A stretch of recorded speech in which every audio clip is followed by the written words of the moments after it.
Hello everyone! So I'm back in the sofa, but today I'm not interviewing anyone else apart from myself.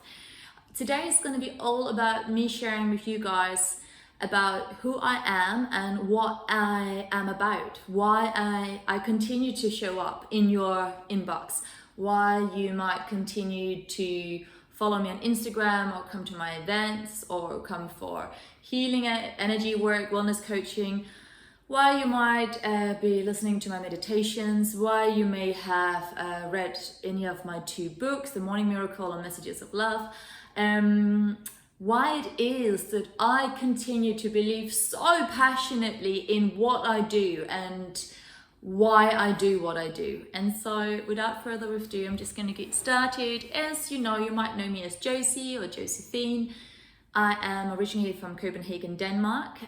Originally, I set out into this world in the landscape of dance. So I trained as a ballerina at the Royal Danish Ballet in Copenhagen, and that started off really amazing. In fact, my parents weren't that keen on letting me audition, but I kept pushing them. I kept going, please, can I do it? And after 3 years of persistently going, hey, I want to do this thing, my mom was like, okay, you can try this time. However, if you don't get in, we won't do it again. So I just had this like goal. I was like super sharp, like focused, going, I gotta get in. This is the place. This is my life path. I know I want to be a ballerina. And above all, I just wanted to have the opportunity. And so anyway, I auditioned. It was like a very long, I think it was a 6 to 8 week process, very long. But in a way, I absolutely loved it. I loved being in the space of the unknown. I loved being in that space of opportunity. I love that magic and miracles were happening. And so what other might have looked upon is a lot of intense competition. For me, it made me really motivated. For me, it made me very clear about who I was and what I wanted to become. And so for me, it was an incredible opportunity that I was given this one in a lifetime chance to succeed at one of my dreams, to really make something happen, to take action on something that had been a teeny tiny little thought that I trained for, that I had worked really hard for, and that I continued to show up for. And then when I did get in, seeing that manifest. And so I got in and I had an amazing, obviously very challenging as well, but really above all, when I look back at my time at the Royal Danish Ballet, it truly was a magical world. You know, we weren't just going there for dance classes. Our entire life was in the Royal Opera House. So that was this amazing place, this theater. It was a theater. My academic school was based inside the theater, and obviously we had the adult company, the ballet company was there, but we also had the opera singers, we also had the acting company, and we also had the orchestra was based there as well. So we had all these different art forms underneath one roof. And as I mentioned, my academic school was there as well. So a day in my life would be like, I went for a ballet class in the early morning around 8 o'clock. And then I went straight to academic school, and then normally in each little room or like classroom, we had a phone, and the phone would ring. It's really hilarious, but it would, and it would be like, no, we need Josephine to go down to the stage to rehearse for Swan Lake. And so you would literally be pulled out of academic school to go down and rehearse for the performance that was due to take place that night, or in a few weeks from there. And then later in the day, there would be more dance classes, and then usually we'd go home for dinner or go out for dinner if we didn't have time to go home, and then we would come back in the evening to be part of the performances. So we performed with the Royal Ballet, the adults, even though we were only kids or later on teenagers. So yeah, I really came from an incredible background that, as much as, in many ways it felt tough, in many ways, we had to fit into a certain, not just a size, but a mindset, and we had to physically be able to perform above and beyond anything that we ever thought possible. And as much as that was really hard, and of course left some scars that I have been privileged to work with and challenged by and transformed and evolved by my entire life. As much as there was that kind of darker side of it, there was also a light side.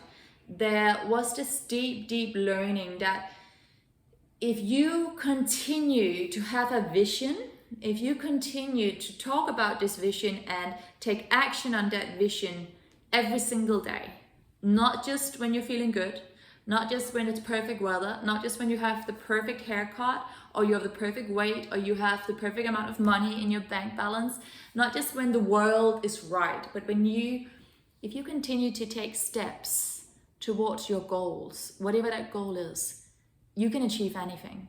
And truly that is, above all, that is what the Royal Danish Ballet did for me. It really instilled in me this deep, deep, deep belief that with consistent, persistent practice, with discipline, and with the love of what you do, because it really is the love. It is the love and the joy that gets you out of bed even though you've slept 3 hours or not at all. It's the love and the joy for what you do that, takes you on 500 different flights to across the world to perform again when you haven't slept and when your shoulder's hurting and when you don't know what's going on.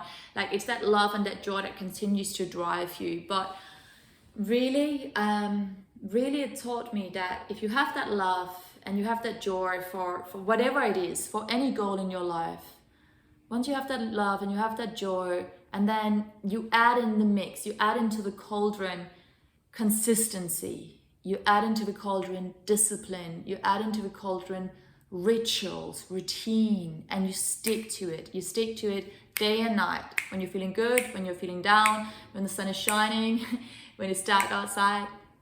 With little steps every single day, miracles happens. And that is truly what the Royal Danish Ballet did for me. And so anyway, I came over to London at the age of 16 because Royal Danish Ballet was amazing until I got a teacher who, well, at least on my side, it just felt like she didn't like me from day one. And again, I can sit here and tell you lots of sad stories about that and how it really took away my joy of dance. It took a very long time before I even dared to really dance again. It made me stop loving dance. It made me feel incredibly unworthy. It made me feel as if my whole world was collapsing. So yes, she took a lot away, but again, as it is in all fairy tales, the hero cannot recognize their true power if they're never challenged by a dragon. And so she was my dragon. She was my dragon, and it was also an initiation. Had it not been because of her and of course other characters along my path, I would not be who I am today. And so in this little interview with me, from me and to you, I invite you right here, right now, to take a moment just to think about your own dragons. Maybe you're watching this video and right here, right now, maybe you're challenged by a particular dragon, whether that's your family, an employee, or an employer, like your boss. Maybe the dragon is your own mind. Maybe something feels like it's blocking you from truly being seen, truly speaking your truth, truly standing in your power, and truly owning everything that you are about. So just take a moment and just go, who is the dragon in my life right now? And now, instead of being angry with the dragon, instead of wishing that, or even pretending that the dragon doesn't exist, can we embrace it? Can we walk up to that dragon with all our might and then look that dragon into its eyes and just go, I see you, I honor you, I love you, and I will conquer you. Because that dragon really it's the instigator of great change. And so, yes, we can pretend that the dragon doesn't exist the same way that at the Royal Danish Ballet I could have pretended that this woman wasn't mean to me, or that everything was fine, and I could have maybe stuck around in there, had a nice little ballet career. But the truth is, something within me propelled me to take an action. I was not just feeling like a teeny tiny little me, I was angry like crazy. I had this fire within me going like, how dare she treat me like this? Who does she think she is? And this is not about me not being kind, not be a gorgeous human being, not loving her. This was me, my soul literally going, Josephine, get the fuck up and show her what you're made of, right? And so what did I do at the ripe age of 15? I couldn't physically fight her, right? That wasn't right. And I couldn't through my voice communicate that how she was treating me wasn't okay, especially not at that time. It was like early 2000s. There's no way a student, especially not in the ballet world, would turn around to their teacher and go, you have been such a challenging person for my mental health, and I'm actually having a breakdown. Like, no one would have done that in that time, in those days. And so what I could do was leave the situation. That's what I did. So I fled. I literally fled that country as fast as I could get out of Denmark. I did, and I came to London. I was very fortunate. I got a scholarship to Rambert, which is a contemporary dance school. And anyway, so I continued my journey from there. But all I'm saying is, when you meet these dragons in your life, those are your real pivotal moments of opportunity. As much as it feels overwhelming, as much as it can feel as if your whole world is gonna like collapse, as you know, in tarot cards, it's like you get the tower and you're like, fuck, everything is falling apart. But I'm here to just remind you that you are not falling apart, you are falling into place. Things are coming together in a new, more refined, and a hell of a lot more empowered way than you ever were before. And so I came over here after having faced and evolved through one of my first dragons in life, maybe my second dragon. And I came over here and I started really finding my own feet. I was only 16 and I had to grow up very, very fast in a very, very big city that moves very fast, as you know, if you're from London or any other big city, right? So I was here by myself. Obviously, I had a loving support of my mom and my brother and my grandmother back home in Copenhagen, but predominantly I was very much by myself in London. And again, I had this overall feeling. I had a deep sense of drive. The drive really came from this deep sense of love and joy of anything to do with soul expression, whether that was acting, whether that was dancing, whether that was, writing, whatever it was soul expression. But all of that expression also came from a deep, deep, deep desire to belong somewhere, to be part of something, to be seen, to really be seen, not just be seen for how I looked, but for who I was and what I was about and what my soul was about. And so I always had this spiritual side alongside what I did for a living. But again, in early 2000s, talking about energy, talking about positivity, talking about vibes, talking about frequency, talking about the fact that I can literally feel how another person is feeling as they enter the room, or I get these messages about what's going on for them. I didn't share that with anyone apart from my nearest and dearest, and mainly just my mom, to be honest. Thank God for her. Love you, mama. But I always had that. That was like my deep, deep, deep inner truth. But it was a part of myself that I didn't share openly. Why? Because I was afraid. I was afraid that if I truly let people see me with everything that I believe in, with everything that I'm about, then just like the first dragon at the Royal Danish Ballet, they would see me as an outcast. They would see me as an outsider. And I would then not belong. I would then have no home. And that was my greatest fear, that greatest fear of being alone, ultimately being fully alone. Because the greatest need for us as human beings, we might think it's happiness and love and money and security. The greatest, most basic need, apart from air and food and light, the greatest need for us as human beings to not just survive, but to really thrive in life is to be seen, to be witnessed, to be heard, and to be touched by another human being. If these three needs are not met, we will not thrive. We might survive, but we will not thrive. It's that thing of, if babies aren't touched for the first few moments of being alive, it is a fact that most of them will perish, whether it's like not touched for a day, a few days, etc. Touch is incredibly healing. Essentially, it means that another human being is witnessing that you are alive, therefore you are alive. I am because I am. The witnessing of another, the loving witnessing of another, our presence to another is one of the most healing gifts we can give to one another. And obviously in the society we're living in right here, right now, where a lot of us are so wrapped up in notifications, our attention, our presence is literally being taken away from us at all times. And I find myself doing it, you know, like I'm not sitting here like some holy person, like I'm not perfect. My mom was over a few days ago, and, you know, I really had to stop myself from not constantly, every time there was a beep, checking my phone. And, you know, like I try and take my notifications down and etc. But again, like I said, I'm not a perfect person. And I noticed that it's fine if you're getting a little message that makes you feel good, because then you feel even better being with your loved one.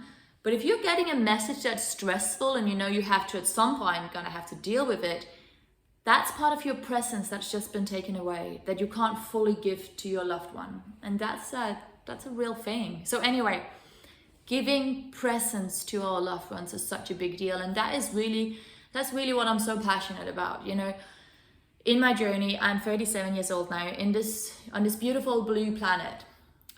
At this moment in time in my life, again, as I mentioned, the greatest gift we can give to anyone, regardless of background, belief systems, regardless of your postcode, regardless of what you do for a living, regardless of what your dreams are and what your fears are, regardless of your latest trauma, regardless of what took place yesterday, regardless of your greatest fear or your greatest achievements, regardless of all of that, all those stories, regardless of all of that, the greatest thing we can give to another is simply our presence.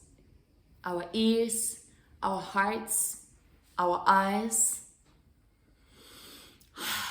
even our breath and our smell, and breathing in their energy. Really showing up for one another, really holding that space for another.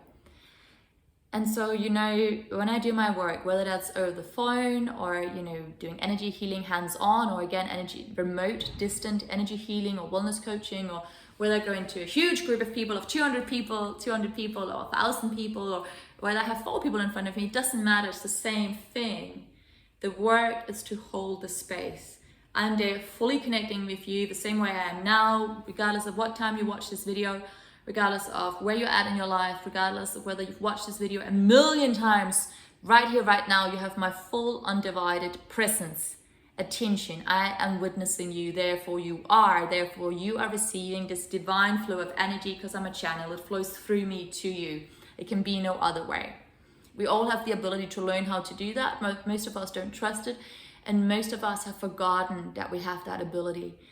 And that's really it. I am here to remind you of your incredible power, your incredible light.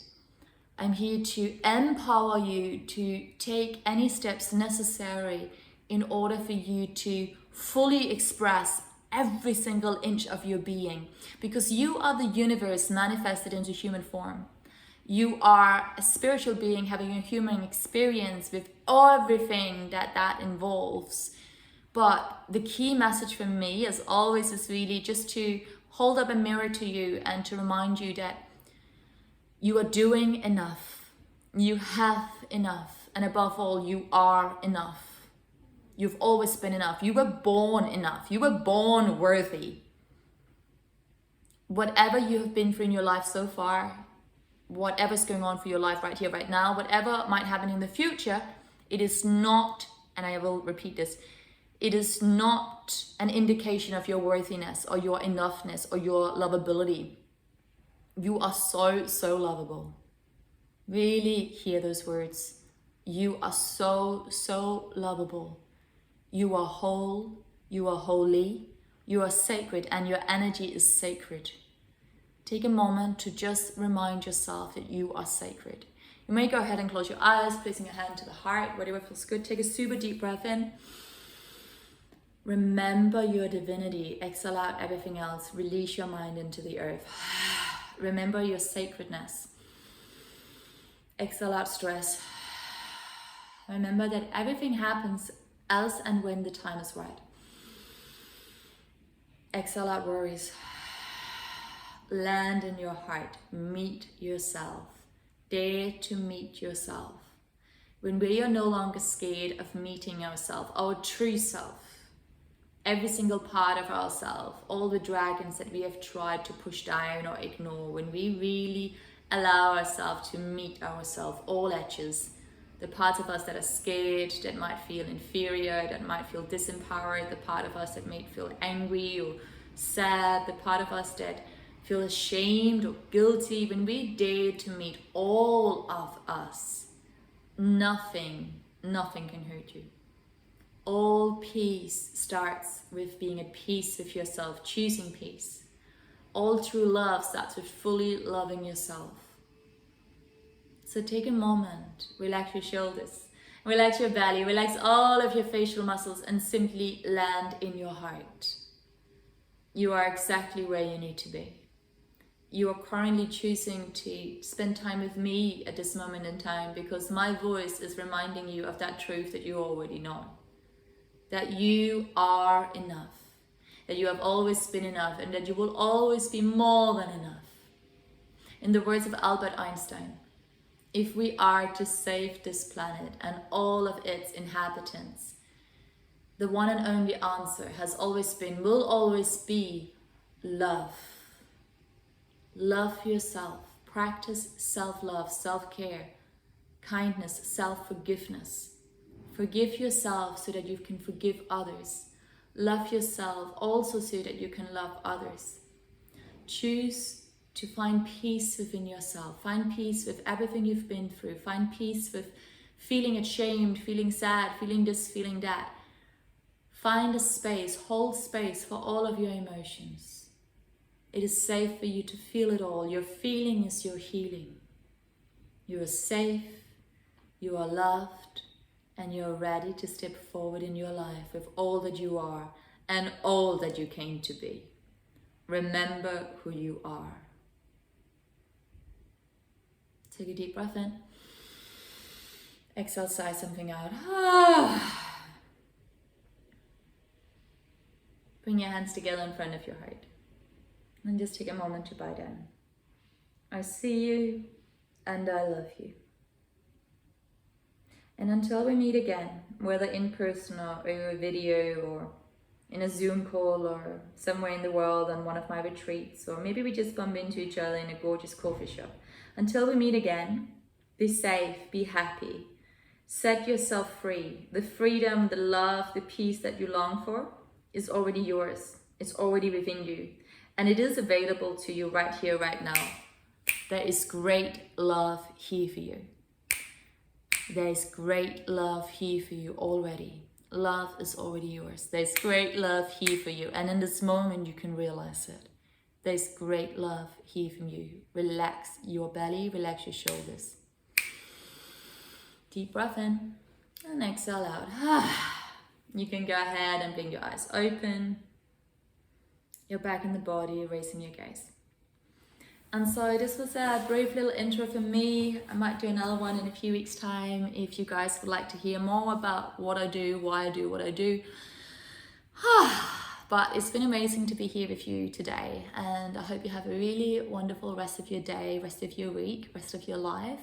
And until we meet again, remember who you are and remember to share it. You're already enough.